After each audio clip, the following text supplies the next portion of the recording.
I've always loved Iowa wines. I'm a huge supporter of it. I think that there's been a lot of changes as far as the grapes that we're planting, how we're treating them, how they're being fermented, the kind of vessels that we're using.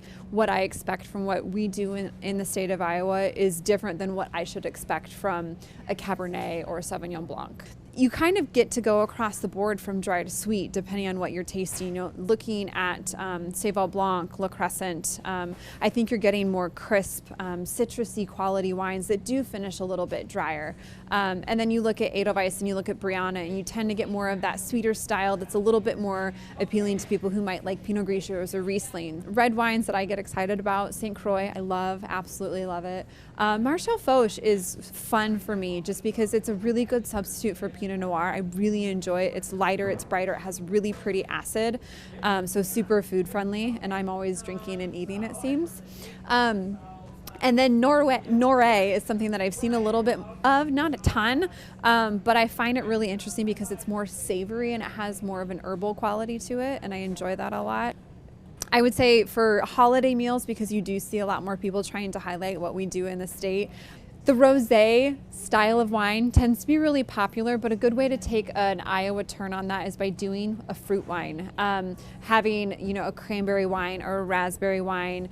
You might sometimes see rhubarb wines out there too. Those are going to work really well with the flavors because you're doing more kind of that sweet and savory combination with holiday meals, whether you're doing turkey and all the side dishes or you're doing ham and it's a little bit, ham's one of those meats that it's kind of hard to pair with, so something with a little bit of sweetness is good.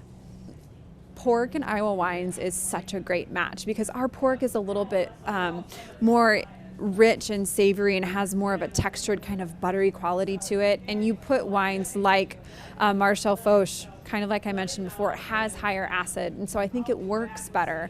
And then I love to do Le Crescent with it. I think it's awesome because it has richness of body, but it's got really good citrus to it, and that kind of matches with pork. I love to eat, and so just the way that wine and food interact, it changes things in your mouth, but then also it's an emotional thing for me. There's history with it. It's not just we ferment grapes and here's alcohol. There's a history, there's a story behind typically what everybody's doing in the industry.